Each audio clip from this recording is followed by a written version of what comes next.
Hello and welcome back to the show. I am your host, Matt Robinson, and today I am joined by a special guest, Mr. Ben Coomber, who has been around in the industry a very long time now. He has got such a breadth and depth of knowledge and experience.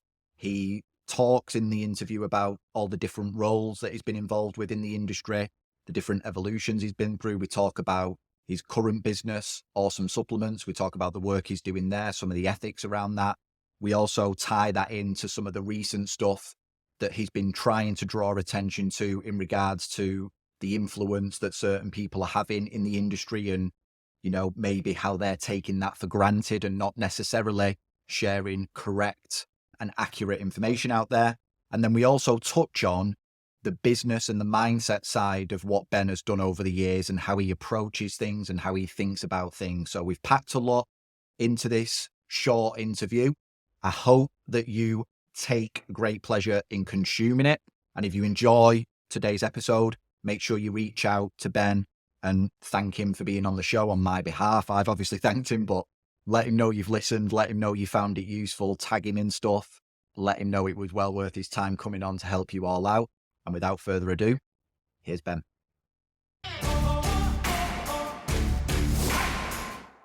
Ben, welcome to the show. How are you doing, mate? Thank you for having me, mate. I'm awesome. Really good. You were just saying then, weren't you? You're just back from snowboarding. How did that go? Yeah, I've not been for like 4 or 5 years since having kids, so it was amazing. The freedom, the mountains, the sport, everything. It's just if anyone listens to this has never been skiing or snowboarding, you should. Yeah. Did your body let you know you'd not done it for a few years, Ben, or was it all right? No, I'd like to think I've got my recovery pretty dialed in. I don't really drink anymore either, so that I think plays a huge impact on whether you recover well or not. So no, don't you worry. I was fast lift every day, smashing it. And before we jumped on for the recording, I was having a quick look back because you were one of our first ever guests on this show, Ben. You were episode 12 of this podcast. And as of recording, we're about to release episode 212. So it's 200 Wow. episodes since you were last on. So it's safe to say that there's been a few things that have changed since then. Like last time you and I spoke, you were mainly doing BTN stuff day to day and stuff like that. You've since launched a supplement company, you've written a book and things like that. So for those people that aren't up to speed, can you just give everyone a little bit of a snapshot of what you're up to at the minute? Because it's plentiful by the looks of it from afar. Yeah, so I've streamlined a lot of what I do. Anyone that would have been aware of me and my activities in the industry have mainly been around nutrition, the field of nutrition education. Did a lot of empowering personal trainers on how to be better coaches and how that involved nutrition and also didn't. So spoke a little bit on the business side. I know that we've done some seminar stuff like way back. So my passion for the industry just sort of formulated itself in education. My podcast was very popular back in the day. Don't run that currently anymore.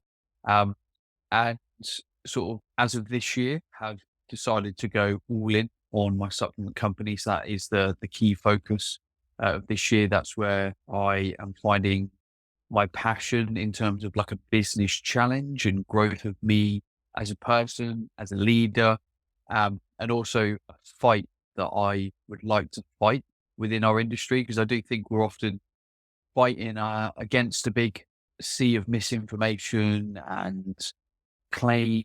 I know that we chatted before going on air on email briefly about my video that seems to have gone viral around Stephen Bartlett. And again, it's kind of this sensationalization of so much that is, it's not that it's not true in the industry. It's just so much is over embellished around the core fundamentals of what it takes for people to change and keep those changes. So yeah, that's where my fight is currently in the world of fitness. And yeah, did the book, How to Live an Awesome Life, that became a bestseller.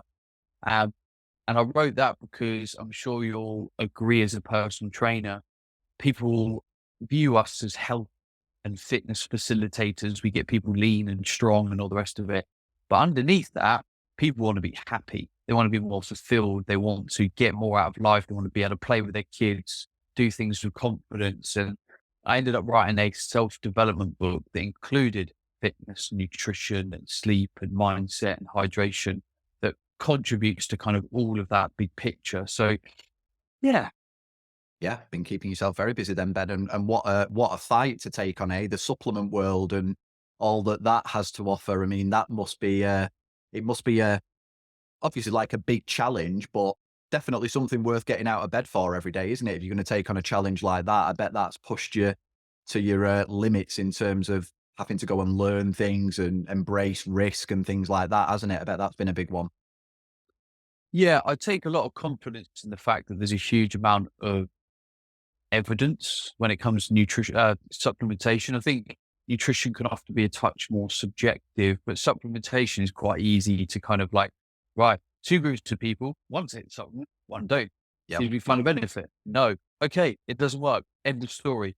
So sometimes it can be a bit easier to fight. I think the fight is where people see the role of supplementation in a regime and its actual value. And sometimes is it has too much value placed on it in the eyes of the consumer and what it can give them. But actually, sometimes in the eye of the coach, I actually believe the coach sometimes undervalues what it can do because the coach is so focused on lifestyle change. And I'm not devaluing that at all. That should be 100% the focus. But supplementation can give people a bit more. They can provide for nutritional deficiencies, for example. And also, there's a strong habitual and belief component around kind of supplementation. I'm not saying that makes it right or wrong. Yep. I'm saying that when you get people into a very powerful routine of like training, nutrition, supplementation, hydration, and they've got this like fit and healthy package around them as a human, that becomes very powerful and leaves less ambiguity around what is working and what isn't, because we've created this ecosystem around them of things that they do to get a result. And if they're getting the result, they will keep doing those things. Yeah, so it's almost helps start that process of stacking those habits together. It makes up part of that puzzle, doesn't it? It becomes a powerful part of that when you say becomes habitual and stuff. Yeah. And see, and I know this because I've been there. I have been this coach. I'm not trying to, poo poo on anyone's approach, but like you'll sit down with a client and they're like, oh, but what about supplementation? And you're like, well, don't worry about supplementation right now. Let's get your sleep on track and let's do this. And sometimes we have to pull ourselves back and be like, should I have done that as a coach?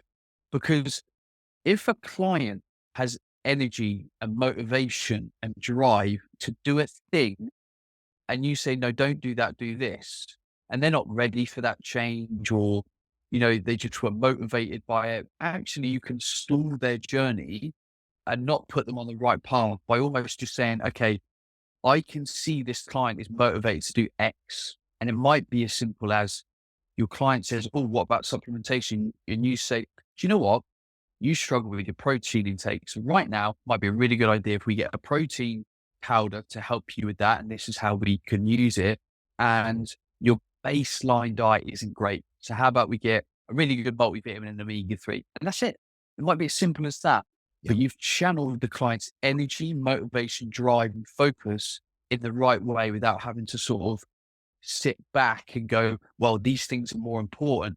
They might be, but they're not more important to that client right now in that journey. So use their focus and energy and build the picture as you go. And that is the beauty of one-to-one coaching, but it's also, um, it's also the shortfall because sometimes we as the coach have to get out of the client's way. We want to stack the journey as fast as possible to get them to the end result. And we have to make sure we listen to what they're telling us to create that journey and make it as fast as humanly possible.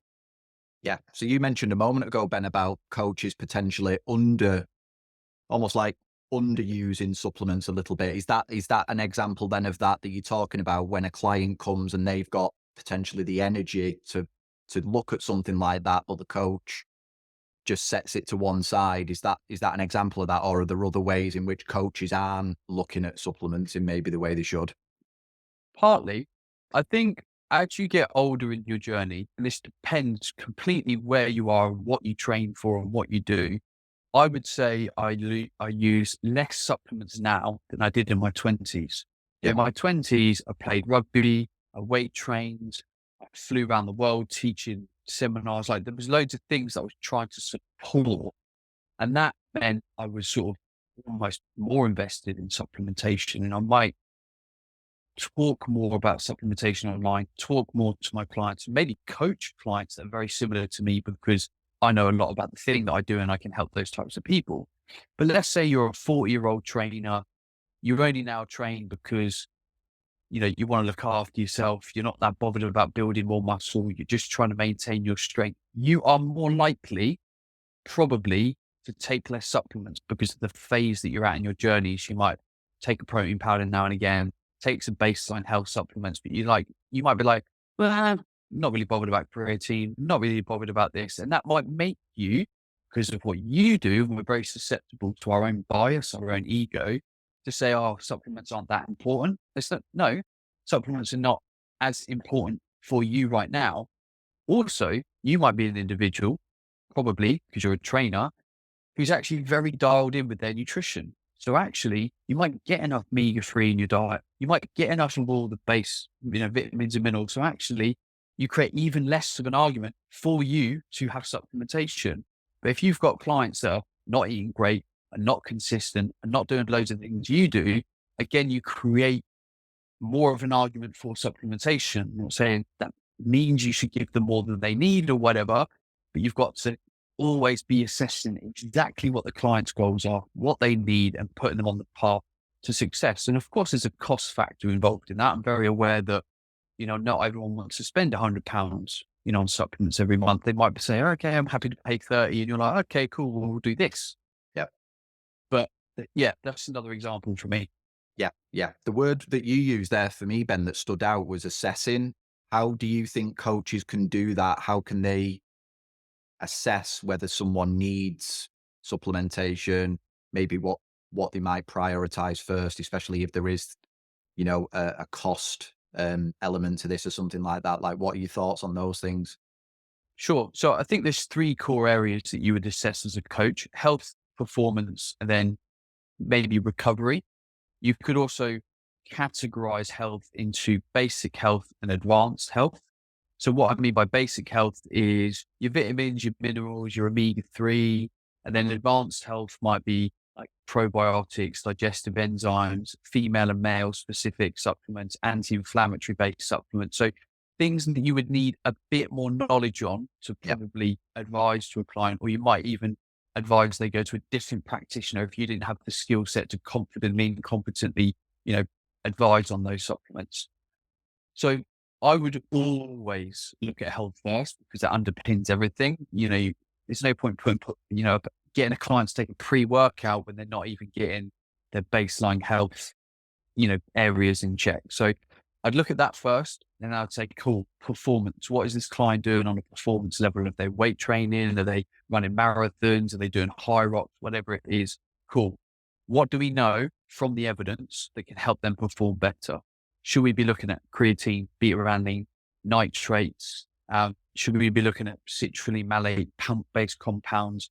Is the client highly motivated to take a pre-workout because they just enjoy the experience of driving to the gym, taking a pre-workout, getting excited?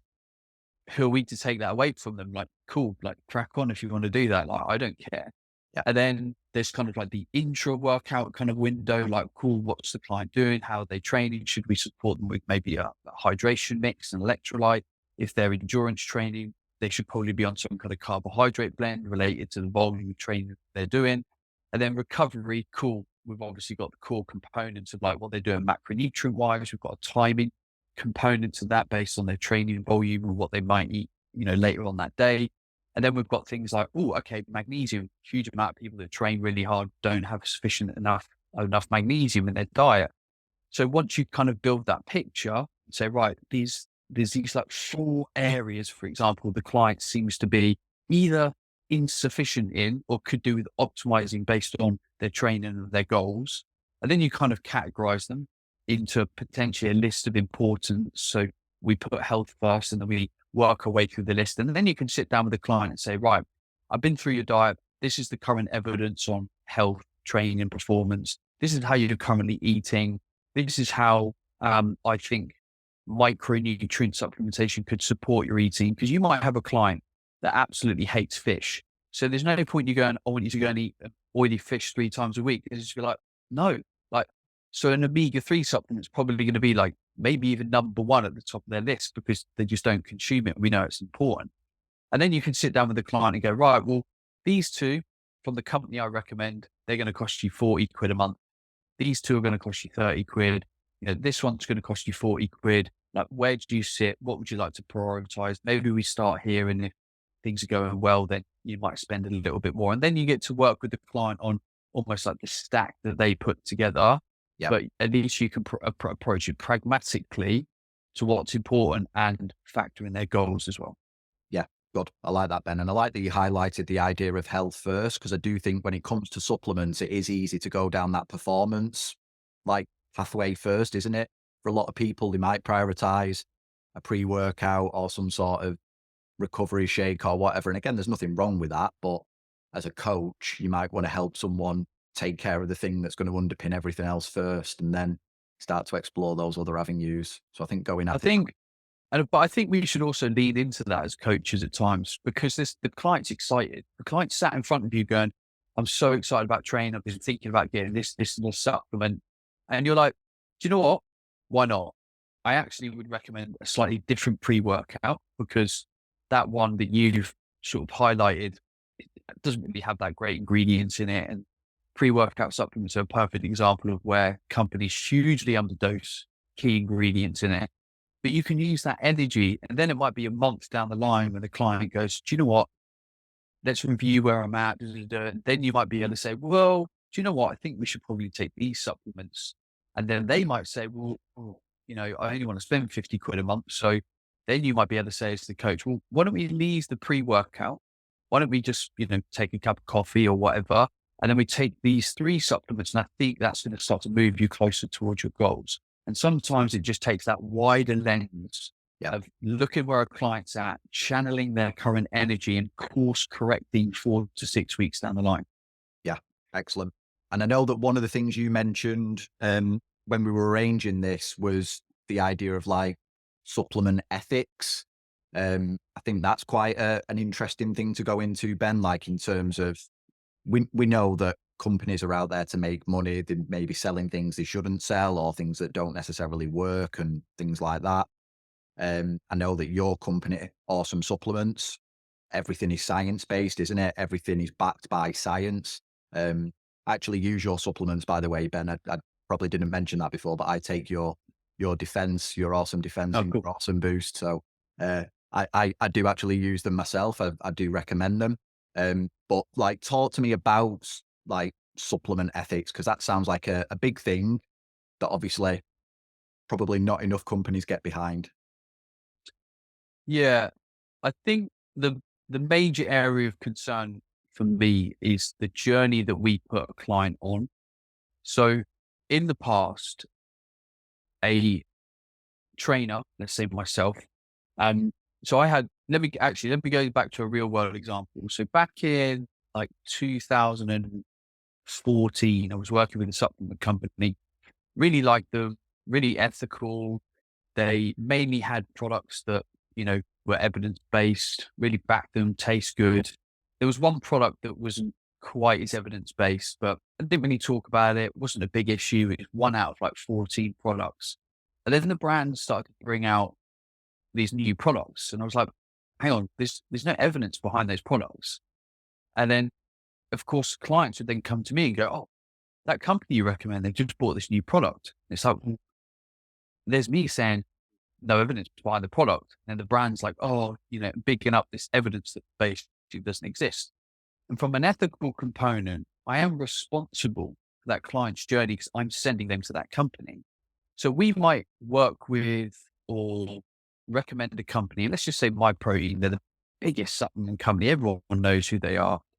If we send a client to My Protein's website and say, right, Dave, I want you to go and buy 2 kilos of their impact whey protein, their alpha male, and their whatever, 3 products. So Dave goes onto the website, orders those 3 products, and then an ad pops up. And the My Protein website knows that Dave is a man.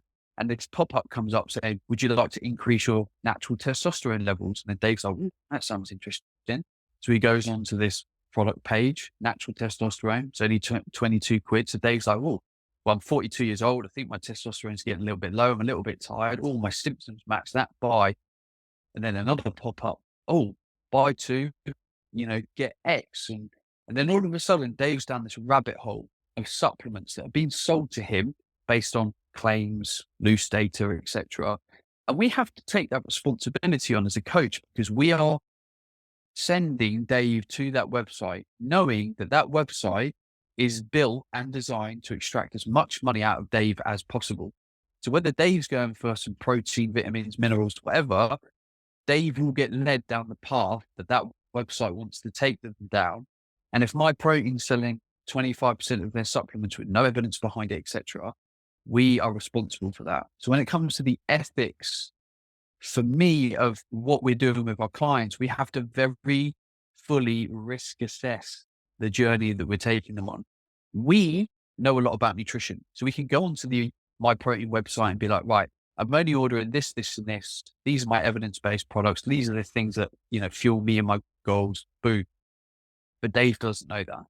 So I think it's really important to get our position around supplements correct, where they fit into the journey and the companies that we recommend, because we will be responsible for that journey that goes off course when we send them to that company that is designed to probably take them off course.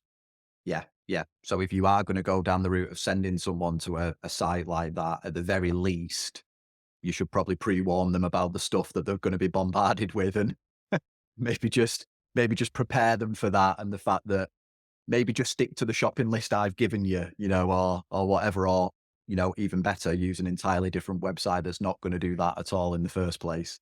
But yeah, Yeah, very maybe again, responsible. it's an ethical thing. Like, do we want to support companies that don't have people's best interests at heart? Yeah, exactly. Like that. And for me, I'm a very values driven guy. Like when I say I act with integrity, like I do. When I say I'm going to be honest, I'm honest. And so for me, if I'm going to recommend a company, I've done all the due diligence on what they do, their values, how they approach it, the research that they cite. So for me, I will only ever support a company that I think has got every duck in a row. And I think we deserve to do that for our clients. Yeah, yeah. And ultimately, they've not got the time or the motivation to go and do anything like that, have they? That's what they're hiring No. us for. They're hiring us as a bit of a filter to sort of get to that information quicker. And, it can't be that you're just expecting them to go and Google it themselves or whatever and try and find the best. We've got to act on their interests and on their behalf. So yeah, I think that's a really big one, Ben. And what's interesting is that it's only when you start to look at a website like yours, like even I, as someone that's been in the industry a long time and used supplements a long time and know that a lot of them are absolutely useless. It's only when you come to a website like yours that you realize how few are actually needed or really have a place. Like when you look at the list of products you offer, Ben, compared to some of these other sites, you suddenly realize, oh my God, these sites and these companies are just obscene in terms of what they're able to offer with no real reason behind them whatsoever. I don't know how many products you actually offer now, Ben, but it's still not a hugely extensive list, is it? It is the essentials, so to speak. Uh, we currently offer 10 products. We'll have 11 by the spring and 14 by the end of the year. So still Yeah, not a huge amount. And you're right, there's not a huge amount that does a lot. And you know, I will caveat that's by saying when we get into advanced health, that changes the playing field, because we're then dealing with the specific problems that we need specific interventions. And I would probably underline the importance of that as trainers, because I see an awful lot of personal trainers saying, "Oh, my client's got IBS. I'm going to recommend that they go and take a probiotic." And I'm like, the chances are you do not know the breadth of the research around probiotics to then go and recommend the right kind of probiotic for the right type or the right triggers of that person's IBS. Because from my understanding of the gut, and I know a fair bit, I am not in a position to recommend um, probiotics on a very specific level because it's quite complicated. Like the amount of bacteria that's in the gut. So when I speak to gut health specialists, they're like, yeah, this is an absolute minefield. There's specific bacteria for, certain different types of, diarrhea, certain different types of IBS, depending on the trigger, whether it's stress related or diet related. Uh, so I want to make sure that we have that ethical line for ourselves as well in actually staying in our lanes. Recommending a gut supplement is different to an omega-3 because an omega-3 has very broad data sets. It's done on all of the population. We know that a huge amount of people are deficient, and there's only really like omega-3. But when it comes to probiotics, there's like 1,000 that you can choose. So why I'm saying this is because we are responsible for the actions that we get a client to make because they have an expectation on the result. If I say, here, go take this £40 probiotic, it doesn't do anything for their IBS. It's because we didn't know the trigger of their IBS, what the research relates to in terms of the type of probiotic and their symptoms, then that's kind of on us. So we just need to make sure we know what supplements we can recommend through the knowledge that we have, the experience we have, and where the research is, and when to maybe go to a specialist and say, do you know what? I definitely think you should go and speak to a specialist about this because it's a pretty complicated area. Yeah, yeah, and it's only when you start to speak about it like that, Ben, that you sort of think to yourself, yeah, this isn't within my scope of practice. This is something that does need maybe a bit of external input from someone that is a true expert in this area. So it's could almost be a throwaway thought or comment just to say, yeah, just try it and see if it helps. But like you say, you've got to take responsibility for that and make sure that the person is fully aware of the fact that, look, this might not be the thing for you. We need to dig into this a bit deeper. And if I don't yet know the answer to that, I need to go and find it for you, um, or at least help you go and find it from someone else, just to make sure that we're taking that responsibility. It's too easy just to assume that it's the responsibility of the marketplace that's selling the supplements or whatever, when really, as you put it, Ben, it's us, isn't it? It's down to us. It is. Yeah. Definitely. Now, while we're on this conversation, and you sort of mentioned it earlier, at this moment in time, you've got a piece of content going around about the Stephen Bartlett situation that seems to have taken off. People are reacting to what you've put out there. And like, how much do you think that sort of stuff is fueling some of what we see? I know that supplements have been around a long time, but just in terms of misinformation or disinformation or whatever you want to call it in general, how much of a responsibility have these people have got? Because I saw your open letter, I saw your video, and I thought Ben's really onto something here. Like, these people have got a level of power that they're not really taking the same level of responsibility for. I think they're being a bit reckless with it. Um, like, just talk to us about your thoughts behind putting that out there, and what you think these people need to be doing rather than potentially what they're doing at the moment. Yeah. So I think this is really challenging. And I think the reason I'm passionate about this is because I have been in Stephen Bartlett's position where I should have had a better filter on some of the content that I was putting out as an educator. And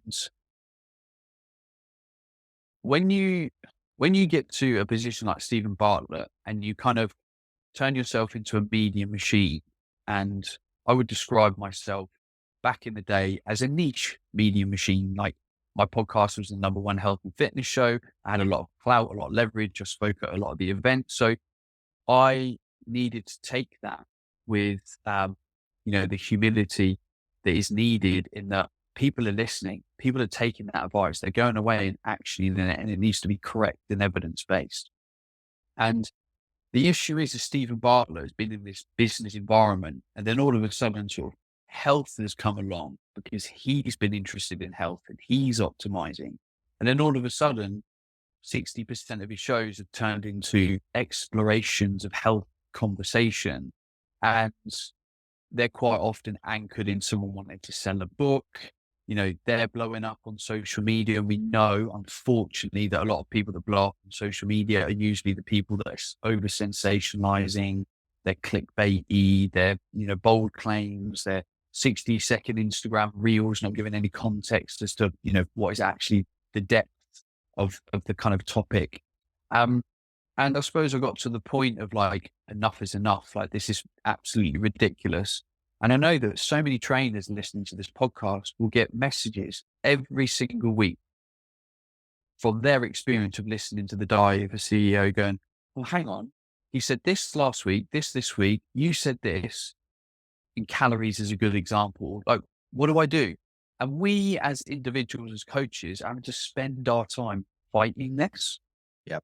And a frustration within this is I genuinely feel the fitness industry had actually done a really good, positive job over the last 5 years of generally becoming a lot more evidence-based. I think James Smith really paved like a bit of a way here, really just banging the calories drum and getting people to understand that, what you eat has a very direct impact on your weight from a calorie perspective.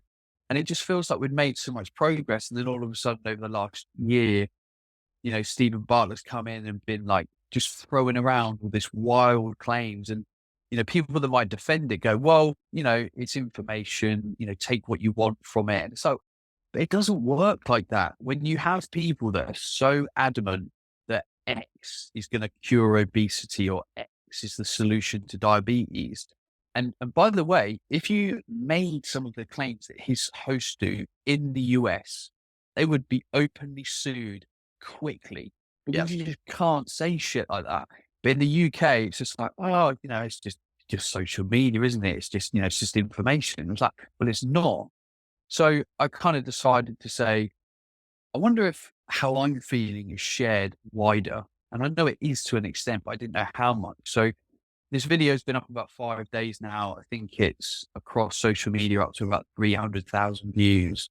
So there's leverage here. And I suppose I wanted to do my bit to try and make someone listen, because I'm sure he's got the best intention. But unfortunately, the media machine that he is just bringing people in and out, and these wild claims are just chucked into the internet. And we're all sat here having to deal with that and the confusion that it creates in our clients. Yeah. Yeah. And it's not even necessarily that he sat there hand picking the bits that make the cut and the edits, is it? There's a team around him doing that. But Stephen has been very open, I know, in other interviews that he's done, where he sort of says, we let the data make the decisions. They'll try different clips, different thumbnails, different introductions, and the show will change based on the data, and that's what dictates what gets shown, what doesn't get shown, maybe what gets highlighted. And you sort of think, well, yeah, it's interesting that you take that data with such importance, but maybe not the data that underpins the content that you're speaking about. Yeah. So Come back. So let's come back to ethics. Where are his ethics? yeah, If he's allowing the media machine that is the algorithm to decide, we know that he's not truly in touch with the ethical consideration of evidence. Yep, absolutely. And you mentioned about coaches having to deal with this. I've actually had a situation because I still coach clients, and I had a client that turned up one week and she's got a Zoe on her arm off the back of listening to interviews and things like that. And I'm like, what have you got that for? It's like, oh, well, it's good, isn't it, for tracking your blood glucose and this, that, and the other. And, we had conversations around that, and, this went on for a few weeks, and ultimately she was left really disappointed because this thing told her nothing. And I'm like, well, it's because you're fit and healthy and you haven't got blood glucose problems and you haven't got insulin resistance. And, all that work we've done over the last few years, it seems to have done its job.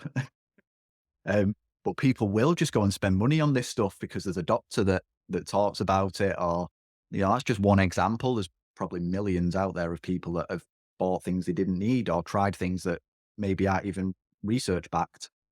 Yeah. And Yeah. do you know what? This is a really hard conversation because, I own a supplement company, and, people could compare me to Stephen Bartlett and be like, well, Stephen owns a bit of fuel. So you could say that you're just in the same position as he is. But the problem, I think, or the benefit to maybe, hopefully, how I position myself is I'm always caveating things. Okay, but please be aware that sleep, nutrition, are really important. Yep. And that's my frustration with a lot of these people because they want to make clickbait headlines. They're never often caveating what they say. And that goes a huge way because then we are able to trust what that person's saying more. Because rather than just going, this is the best supplement because of X, Y, and Z, they then should hopefully say, this is the best supplement.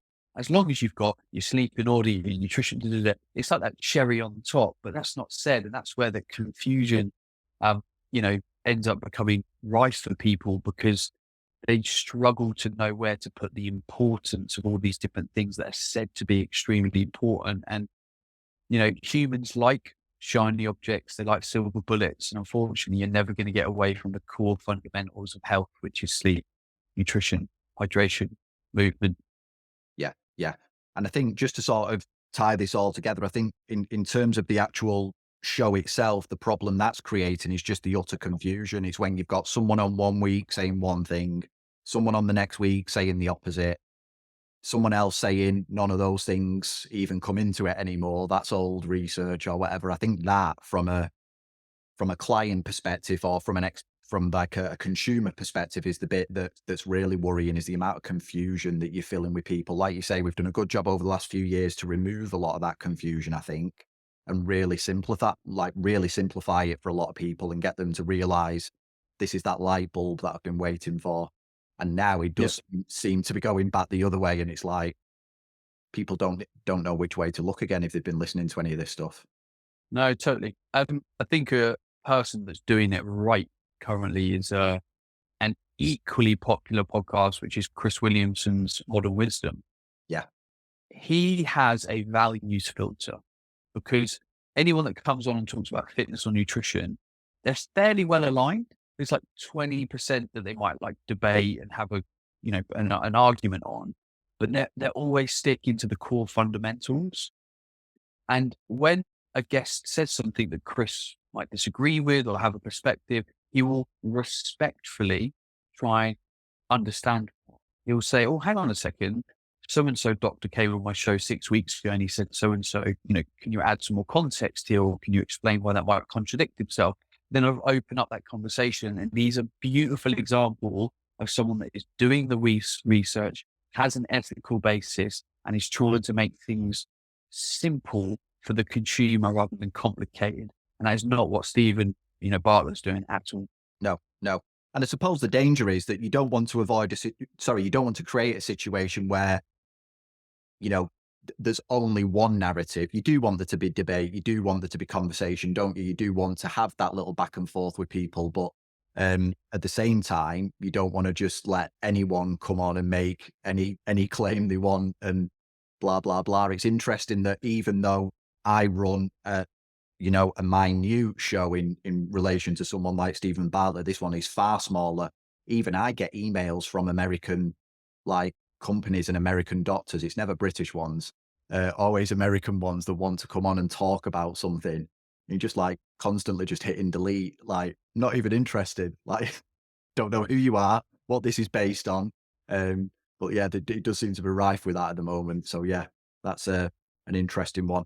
Now I'm going to switch lanes a little bit here, Ben, because something I've admired about you from afar over the years is the fact that you've gone through different sort of evolutions and almost different stages of being within this industry. You've sort of done things and made a success of it, gone into something else. You've sort of gone where your curiosity's taking you. You've taken risks and things like that. Like I really admire that. So I couldn't let you come on today without speaking about some of the business side of what you do and just how you, not necessarily what you do day to day or anything like that, because that's probably not as useful to people, but just more so like your mindset around the industry and the business side of things and how you approach it. Because I think you're a great example of someone that's yeah, you've got a passion, but you've almost developed that passion over the years and gone different ways with it, and sort of I'd never got the sense of that. Oh,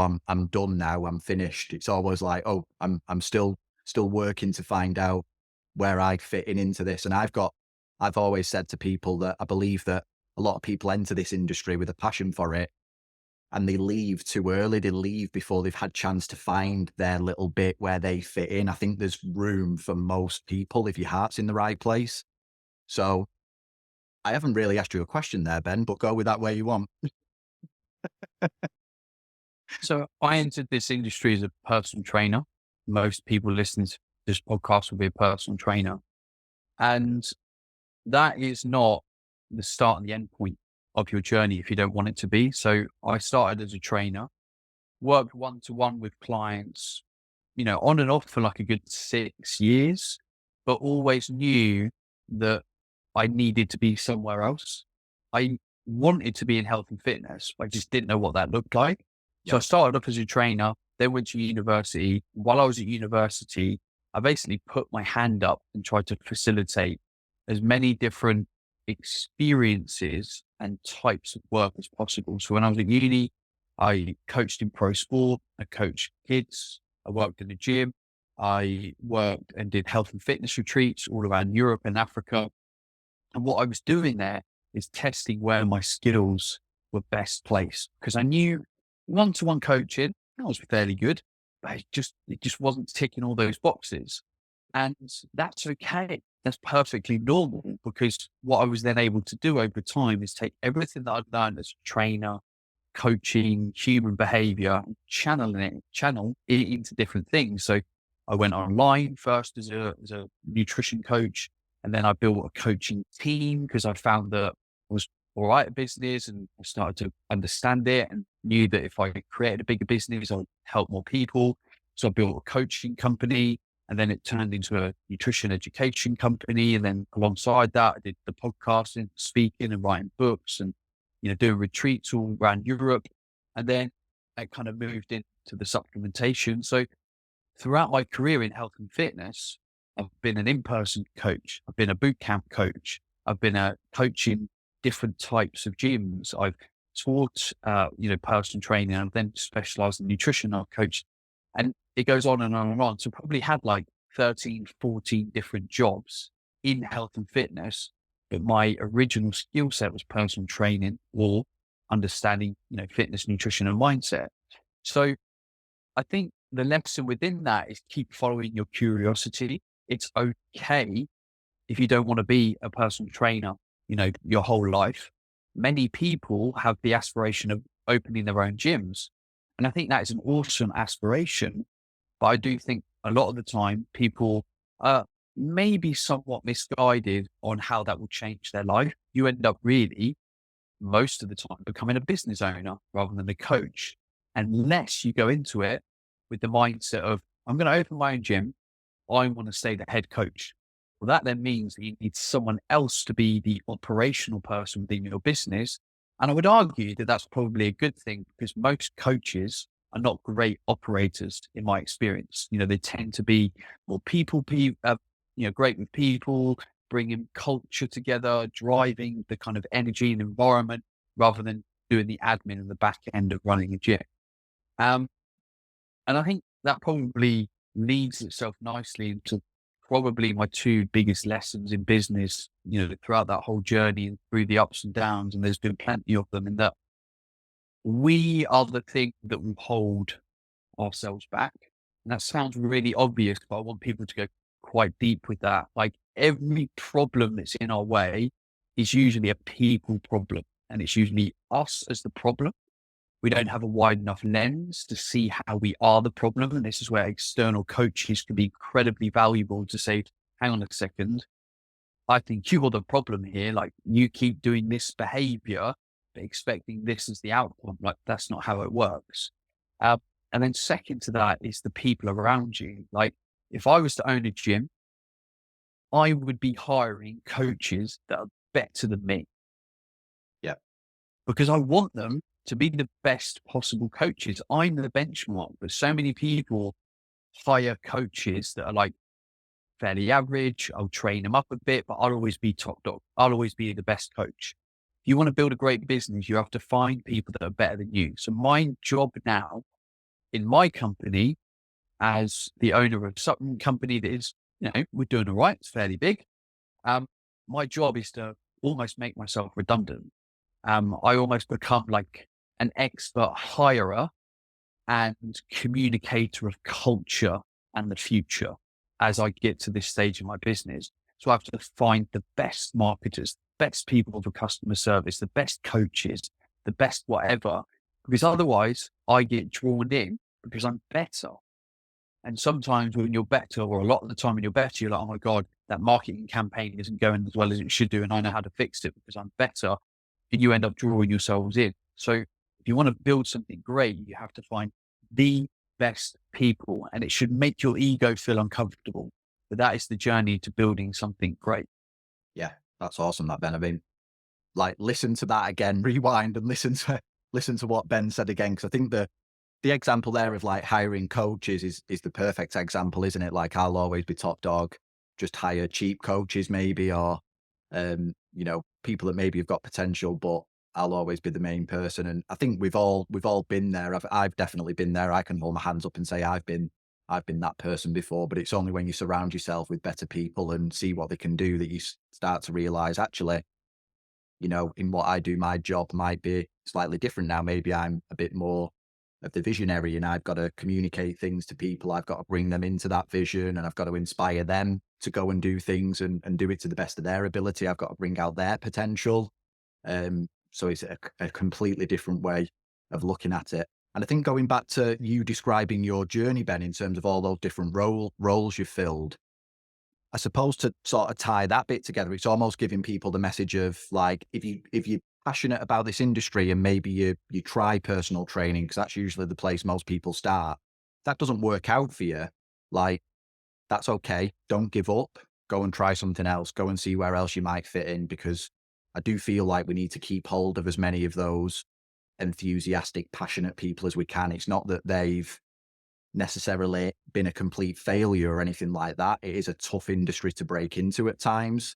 But do what you can to go and get help, go and get support, go and find other places where you might fit in, and maybe ask the people around you, where do you think I might fit into an industry like this based on what you've seen of what I can do and maybe what I can't do. Mm. There needs to be a bit of that as well, rather than just going, oh, it hasn't worked after 3 months, off I go, see you later. Um, Yeah, 100%. And that will change with maturity as well. You might have been a personal trainer for 8 years and you're like, oh, I don't want to be a personal trainer anymore. So you might say, oh, okay, I'm going to think of leaving personal training. And it might just be a question of what's an evolution of personal training. It might mean that you can, maybe look to start your own gym, or you could apply for a job in local council projects where you bring your health and fitness knowledge to a wider kind of governmental type, policy level, where you're starting to have conversations of how people can be fitter in their communities or the schools or whatever. Like, there's just so many different jobs where you can stay in health and fitness, but just do something a bit different and evolve your journey. You can become a consultant to gyms. Like, there's just so much, but the only thing that will stop that evolution is you and your perspective on the opportunities in front of you. yeah. So when someone, let's say someone undertakes that challenge, Ben, they undertake this evolution, they go from, we'll just use the example of PT. PT, I'm going to go and do something different, potentially bigger. They might see it as better. What do you think needs to happen internally for that to actually come to fruition? Because you've already mentioned we are the biggest problem in terms of we get in our own way. How do you think someone needs to start changing the way they see themselves, maybe the way they communicate with themselves? Like, what are some of the evolutions you have to go through as a person, maybe to allow for that to happen? What are your thoughts on that? I'm not sure on the evolution. I suppose the key evolution is you opening your mind up to any and all possibility. On that journey, I think a very important thing is to surround yourself with people that are above or in front of you so that you can get the right kind of positive support. So if I'm a personal trainer and I'm like, oh, I've got this idea, I want to go and do X, and I go and speak to my mates about it, aren't in the industry, and I would describe as like below me in terms of their mindset, in terms of what they can do with their life, the chances are they're not going to support or encourage or make your idea even bigger. Yeah. But for example, if a a coach in your ecosystem came to you, you've got a lot of experience, a lot of understanding, a lot of different opportunities, and they said, Matt, can I have a chat with you? Like I'm thinking of doing, X, Y, Z. You'd encourage what they're doing, give them some perspective, maybe give them the contact that they can go and speak to, and then you push them in that journey rather than like pulling them back, questioning themselves. So I think the most important thing is go and find people that have done it before. It's like, why do we read autobiographies? Well, we're like, oh, Ben's written a book, How to Be an Awesome Personal Trainer. He wrote that book after 8 years of coaching, lots of failures, blah, blah, blah. I will read that book because there was experience in that book that I could get to help me become a great coach. So we're always looking above and above. And unfortunately, I think we, can easily just speak to people that are left and right in the family. If they don't understand, you're not going to get good advice. So choose where you get your advice and support from very, very wisely. Yeah, yeah, brilliant. I love that, Ben. I love that. And then in terms of tying this back into what you're doing at the moment with awesome supplements, you've already mentioned like there's new products on the way and things like that. But what's your vision with that now, Ben, with awesome supplements? Like what's your big picture view on that? I think it'd be great for everyone to hear where you're trying to take that as a company and as a solution, I suppose, within the industry. My vision this year and beyond is to become a rebel again. And what I mean by that is when I built the business, I built the business out of frustration. A lot of companies weren't doing the right thing. They weren't dosing products effectively. They weren't leaning on the research, and they weren't making their products simple and enjoyable to use. And throughout the course of like the pandemic and various different movements, I would say that we lost our way, and I own that problem. And we stopped fighting the fight that we really wanted to fight. So this year is about reconnecting with the fight that we want to be in on. We want to make people see that supplementation doesn't need to be complicated. It can be evidence-based, that evidence is easy to find. Supplement can be simple and enjoyable and empowering as well. I've taken supplements ever since the age of 18. They've empowered me on my journey. It doesn't mean I've got a whole cupboard full of 50 different pills, but they have helped me on a journey, whether that's with my health or with my fitness or with, my sports performance, whatever it is. So that's the fight that, I'm embarking on, is just reconnecting with that core energy that we started with and literally being all in on that. Yeah, yeah, I love that, Ben. And I think from sort of the other side of the perspective, from the like, because I am a consumer of your products, and I remember like I think as a coach and as someone that takes supplements and stuff, there are times where you almost just get stuck in the status quo. It's like I order my supplements from these people because that's where I always order them from, and this, that, and the other, and you don't often go back and do any further research or question it or anything like that. But I hope this helps you, Ben, for a bit of feedback with what caught my attention with your stuff. But I remember seeing a video that you did about this idea of taking a multivitamin where it's all in one tablet. And I'm sat there thinking, yeah, I take a multivitamin and it's only one tablet. And you were sort of like saying you can't fit it all in. I've tried. I've tried to fit everything you need into one tablet.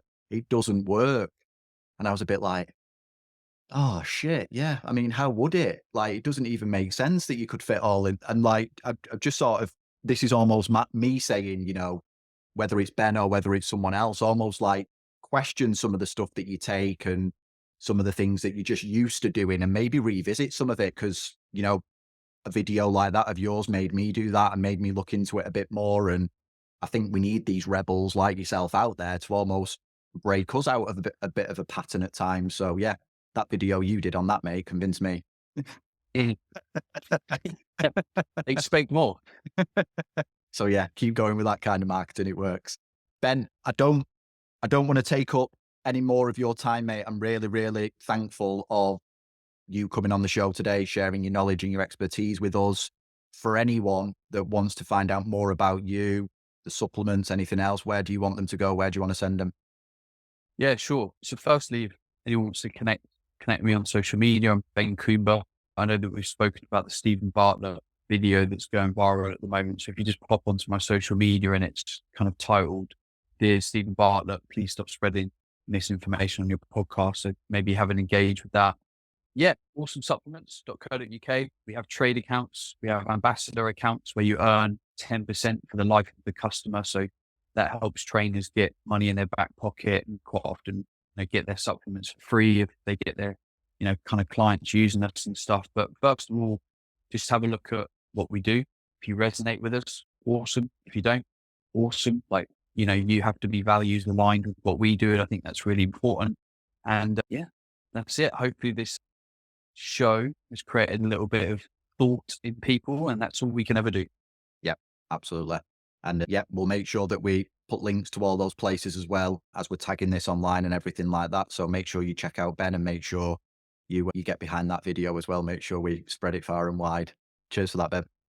Legend. Thank you, Matt. Awesome. There we have it. A big thank you again to Ben for giving me his time today and allowing me to interview him. I hope you will join me in saying that that was a really interesting insight into the work that Ben is now doing, especially in regards to some of the ways he thinks about things. If you listen to what he's saying in some of his answers, you get a really good insight into the way this guy thinks, maybe some of the ways in which that sets him apart in terms of how he tackles things and how he looks at things. So thank you very much for listening to the interview. Thank you again to Ben for being with us. If you enjoyed that, let Ben know. Make sure you tag him, share a screenshot or anything like that. And one of the best things that you can do is leave this episode a rating and a review on Apple Podcasts and Spotify. It helps this particular episode go further afield and spread Ben's message. And it also helps the show reach a wider audience and make sure that they are, in fact, getting in front of up-to-date, relevant, correct information. Lots of the things that we discussed in that episode there. So until next time, take care of yourselves and have a good one.